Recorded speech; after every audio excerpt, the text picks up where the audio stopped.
ഈസ്റ്റോ ഈനോയോ baking സോഡയോ ഒന്നും തന്നെ ചേർക്കാതെ നല്ല പഞ്ഞി പോലെ സോഫ്റ്റായ പാലപ്പം ഉണ്ടാക്കിയെടുക്കാനുള്ള അടിപൊളി ടിപ്സാണ് ഇന്നത്തെ വീഡിയോയിലുള്ളത്. അതുമാത്രമല്ല, പാലപ്പം നല്ല സോഫ്റ്റായിട്ട് കിട്ടാൻ വേണ്ടിയുള്ള കുറച്ച് കുഞ്ഞു കുഞ്ഞു ടിപ്സ് ഞാൻ ഈ വീഡിയോയിൽ പറയുന്നുണ്ട്. പാലപ്പം ഉണ്ടാക്കാനായിട്ട് ഞാനിവിടെ 1 കപ്പ് പച്ചരിയാണ് എടുത്തിട്ടുള്ളത്. പിന്നെ ഒരു കാര്യം പ്രത്യേകം ശ്രദ്ധിക്കണം, നമ്മൾ അരി എടുക്കുന്ന പാത്രത്തിന് തന്നെയാണ് അപ്പത്തിന് ആവശ്യമായ മറ്റുള്ള ഐറ്റംസും അളന്നെടുക്കേണ്ടത്. അപ്പം ഉണ്ടാക്കാനായിട്ട് ഞാനിവിടെ 1 കപ്പ് പച്ചരിയാണ് എടുത്തിട്ടുള്ളത്. ഇതൊരു പാത്രത്തിലേക്ക് ഇട്ടതിന് ശേഷം വെള്ളം ഒഴിച്ച് 3 ടൈംസ് എങ്കിലും നന്നായിട്ട് ഞെരടി കഴുകിയെടുക്കണം. നന്നായിട്ട് കഴുകിയെടുത്ത അരിയിലേക്ക് അരി മുങ്ങിക്കിടക്കാൻ പാകത്തിന് ചെറു ചൂടുവെള്ളമാണ് കേട്ടോ ഞാനിവിടെ ഒഴിച്ചു കൊടുക്കുന്നത്.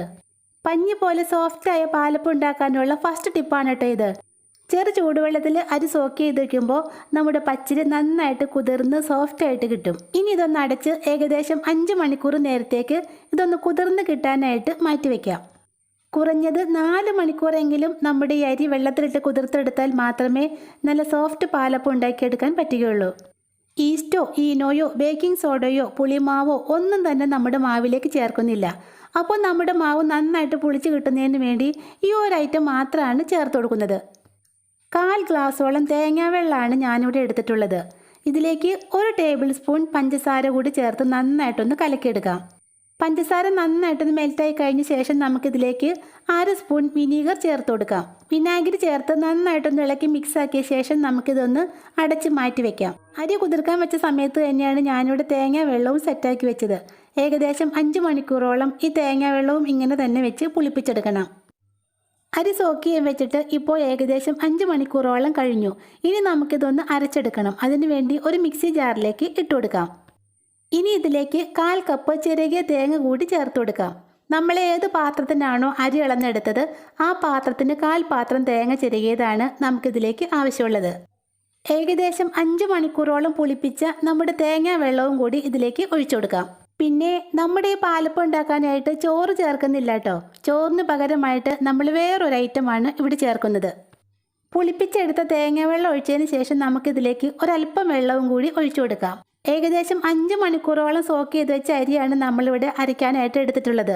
അപ്പോൾ അത് നന്നായിട്ട് നനവുണ്ട്. അതുകൊണ്ട് വെള്ളം കുറച്ച് മാത്രം ഒഴിച്ച് അരച്ചെടുക്കാം. വെള്ളം കൂടിപ്പോയാൽ അരയ്ക്കാൻ കുറച്ച് പാടായിരിക്കും. 1 സ്പൂൺ പഞ്ചസാരയും കൂടി ചേർത്ത് നമുക്കിത് നല്ല പേസ്റ്റ് പോലെ ഒന്ന് അരച്ചെടുക്കാം. 1 സ്പൂൺ പഞ്ചസാര നമ്മൾ തേങ്ങ വെള്ളത്തിൽ ചേർത്തതാണ്. പിന്നെ 1 സ്പൂൺ പഞ്ചസാരയും കൂടി ഞാൻ ചേർത്ത് കൊടുക്കുന്നുണ്ട്. അപ്പോൾ നമ്മുടെ അപ്പത്തിന് ചെറിയൊരു മധുരം ഉണ്ടാവും. അത് നിങ്ങൾക്ക് ആവശ്യമില്ലെങ്കിൽ ഈ ലാസ്റ്റ് ഇട്ട പഞ്ചസാര വേണ്ടാന്ന് വെക്കാം കേട്ടോ. തേങ്ങയും അരിയും ചേർത്ത് നല്ല പേസ്റ്റ് പോലെ തന്നെ അരച്ചെടുത്തിട്ടുണ്ട്. ഇനി ഇത് ഒരു സൈഡിലേക്ക് ഒന്ന് മാറ്റി വയ്ക്കാം. ചോറ് ചേർക്കാത്ത പാലപ്പമാണ് നമ്മളിവിടെ ഉണ്ടാക്കുന്നത്. ചോറിന് പകരമായിട്ട് നമ്മളിവിടെ എടുത്തിരിക്കുന്നത് റവയാണ് കേട്ടോ. 2 സ്പൂൺ റവ ഒരു പാത്രത്തിലേക്ക് ഇട്ട് കൊടുക്കുന്നുണ്ട്. ഇനി ഇതിലേക്ക് 1/2 കപ്പ് വെള്ളമാണ് ഞാനിവിടെ ഒഴിച്ചു കൊടുക്കുന്നത്. അരി അളന്നെടുത്ത അതേ കപ്പിന് 1/2 കപ്പ് വെള്ളം ഒഴിച്ച് നമുക്ക് ഈ റവയൊന്ന് കലക്കിയെടുക്കാം. കട്ടകളൊന്നുമില്ലാതെ റവ കലക്കിയെടുത്ത ശേഷം നമുക്കിത് സ്റ്റവിലേക്ക് വെച്ച് നന്നായിട്ടൊന്ന് കുറുക്കിയെടുക്കണം. പിന്നെ ചൂട് തട്ടുമ്പോൾ റവ പെട്ടെന്ന് അടുക്കി പിടിക്കാനുള്ള ചാൻസ് ഉണ്ട്. അതുകൊണ്ട് കൈ വിടാതെ ഇളക്കിക്കൊണ്ടിരിക്കണം. നന്നായിട്ട് വെള്ളം വറ്റിച്ച് ഈ പരുവത്തിന് നല്ല കട്ടയുള്ള പരുവത്തിനാണ് നമുക്കിത് കുറുക്കി വാങ്ങിയെടുക്കേണ്ടത്. പാകത്തിന് കുറുക്കിയെടുത്ത റവ ഒന്ന് തണുത്ത് കിട്ടണം. അതിനുവേണ്ടി കുറച്ച് നേരത്തേക്ക് ഒന്ന് മാറ്റിവെക്കാം. റവ കുറുക്കിയത് നന്നായിട്ട് തണുത്ത ശേഷം നമുക്കത് അരച്ചെടുത്ത അരിയോടൊപ്പം ചേർത്ത് ഏകദേശം 2 മിനിറ്റ് കൂടി നന്നായിട്ടൊന്ന് അരച്ചെടുക്കാം. ഈ സമയത്ത് വെള്ളം കുറവാണെങ്കിൽ കുറച്ച് വെള്ളം കൂടി ചേർത്ത് കൊടുക്കാം. പച്ചരിയും തേങ്ങയും റവ കുറുക്കിയതും എല്ലാം കൂടി ചേർത്ത് നല്ല വെണ്ണ പോലെ തന്നെ അരച്ചെടുക്കണം. പാലപ്പത്തിന് മാവ് അരയ്ക്കുമ്പോൾ നല്ല വെണ്ണ പോലെ അരച്ചെടുത്താലാണ് നമ്മുടെ പാലപ്പം നല്ല സോഫ്റ്റായിട്ട് കിട്ടുകയുള്ളൂ. തയ്യാറാക്കിയെടുത്ത മാവ് നമുക്കൊരു പാത്രത്തിലേക്ക് ഒന്ന് ഒഴിച്ചു വയ്ക്കാം. പിന്നെ അരച്ചെടുത്ത മാവ് കുറച്ച് വലിയൊരു പാത്രത്തിലേക്ക് ഒഴിച്ചു വെക്കണം. അല്ലെങ്കിൽ നമ്മുടെ മാവ് പുളിച്ച് പൊന്തി പാത്രത്തിന് വെളിയിലേക്കൊക്കെ വീഴും. നമ്മുടെ പാലപ്പം നല്ല സോഫ്റ്റായി കിട്ടുന്നതിന് വേണ്ടി നമുക്ക് ഈ മാവ് നന്നായിട്ടൊന്ന് മിക്സാക്കി കൊടുക്കണം. സ്പൂൺ കൊണ്ട് മിക്സാക്കുന്നതിലും നല്ലത് നമ്മുടെ കൈ വെച്ചിട്ട് മിക്സാക്കുന്നതാണ് കേട്ടോ. കൈ നന്നായിട്ടൊന്ന് കഴുകിയതിന് ശേഷം ഏകദേശം 5 മിനിറ്റോളം നമുക്ക് ഈ മാവ് നന്നായിട്ടൊന്ന് മിക്സാക്കി കൊടുക്കാം. 5 മിനിറ്റോളം ഇങ്ങനെ കൈകൊണ്ട് നന്നായിട്ട് മിക്സാക്കിയ ശേഷം നമുക്കിതൊന്ന് അടച്ച് പുളിപ്പിക്കാനായിട്ട് മാറ്റിവെക്കാം. പുളിപ്പിക്കാനായിട്ട് നമ്മളിതിലേക്ക് ഈസ്റ്റോ ബേക്കിംഗ് സോഡയോ ഒന്നും തന്നെ ചേർക്കുന്നില്ല. അപ്പോൾ നമ്മുടെ മാവ് കുറഞ്ഞത് 8 മണിക്കൂർ അല്ലെങ്കിൽ ഓവർനൈറ്റ് ഇങ്ങനെ വെച്ചാലാണ് നന്നായിട്ട് പുളിച്ച് പൊന്തി വരികയുള്ളൂ. ഒരു രാത്രി മുഴുവനും പുളിപ്പിക്കാൻ വെച്ച ശേഷം പിറ്റേന്ന് രാവിലെ നമുക്ക് ആ മാവിൻ്റെ പാത്രം ഒന്ന് തുറന്നു നോക്കാം. ഇതാ കണ്ടോ, ഈസ്റ്റോ ബേക്കിംഗ് സോഡയും ഒന്നും തന്നെ ഇല്ലാതെ നമ്മുടെ അപ്പത്തിൻ്റെ മാവ് നന്നായിട്ട് പുളിച്ച് പൊന്തി വന്നിട്ടുണ്ട്. പിന്നെ മാവ് കലക്കി വെച്ച സമയത്ത് നമ്മളിതിലേക്ക് ഉപ്പൊന്നും ചേർത്തിട്ടില്ലായിരുന്നു. അങ്ങനെ ഉപ്പ് ചേർത്ത് വെച്ചാൽ നമ്മുടെ മാവ് പെട്ടെന്ന് പുളിച്ച് പൊന്തില്ല. മാവിലേക്ക് ആവശ്യമായ ഉപ്പ് ഈ സമയത്ത് ചേർത്ത് കൊടുക്കാം. ഉപ്പ് ചേർത്ത് നന്നായിട്ടൊന്ന് ഇളക്കിയ ശേഷം നമുക്കിത് 10 മിനിറ്റ് കൂടി അടച്ചൊന്ന് മാറ്റി വയ്ക്കാം. 10 മിനിറ്റ് വെച്ചപ്പോഴേക്കും നമ്മുടെ പാലപ്പം മാവ് നന്നായിട്ട് പുളിച്ച് പൊന്തി വന്നിട്ടുണ്ട്. ഇനി ഇത് ഇളക്കേണ്ട ആവശ്യമൊന്നുമില്ല കേട്ടോ. ഓരോ കയ്യിലും മാവ് കോരി എടുത്ത് നമുക്ക് പാലപ്പം ഉണ്ടാക്കാം. നല്ലോണം ചൂടായ ചട്ടിയിലേക്ക് ഒരു തവി മാവ് കോരി ഒഴിക്കാം. എന്നിട്ട് അത് മെല്ലെ മെല്ലെ ഒന്ന് ചുറ്റിച്ചു കൊടുക്കാം.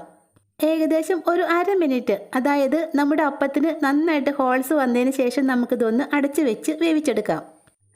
പഞ്ഞി പോലുള്ള സോഫ്റ്റ് പാലപ്പം റെഡിയാക്കി എടുക്കാനായിട്ട് മീഡിയം ഫ്ലെയിമിലിട്ട് വെറും 1/2 മിനിറ്റ് കൂടി വേവിച്ചെടുത്താൽ മതി. അപ്പത്തിൻ്റെ അരികെല്ലാം വിട്ട് വരുന്ന സമയത്ത് നമുക്കിത് ചട്ടിയിൽ നിന്നും എടുത്തു മാറ്റാം. കണ്ടോ, ഒട്ടും കരിഞ്ഞു പോകാത്ത, നിറം മാറാത്ത നല്ല പഞ്ഞി പോലെ സോഫ്റ്റ് പാലപ്പമാണ് നമുക്കിവിടെ കിട്ടിയിട്ടുള്ളത്. പിന്നെ മാവ് അരച്ചപ്പോൾ നമ്മളിതിലേക്ക് ചോറ് ചേർക്കാത്തത് കാരണം നമ്മുടെ പാലപ്പത്തിന് ഒട്ടും തന്നെ പുളി ഉണ്ടാവില്ല. അതുമാത്രമല്ല, രാവിലെ ഉണ്ടാക്കുന്ന പാലപ്പം രാത്രിയായാലും നല്ല പഞ്ഞി പോലെ സോഫ്റ്റ് ആയിട്ട് തന്നെ ഇരിക്കുകയും ചെയ്യും. അപ്പോൾ ഇന്നത്തെ വീഡിയോ ഇത്രയേ ഉള്ളൂ. വീഡിയോ നിങ്ങൾക്ക് ഇഷ്ടപ്പെട്ടാൽ ലൈക്ക് ചെയ്യുക, സബ്സ്ക്രൈബ് ചെയ്യുക. ഇൻഷാ അല്ലാഹ് നെക്സ്റ്റ് വീഡിയോയുമായി വരുന്നവരെ താങ്ക്സ് ഫോർ വാച്ചിങ് വ്യൂവേഴ്സ്.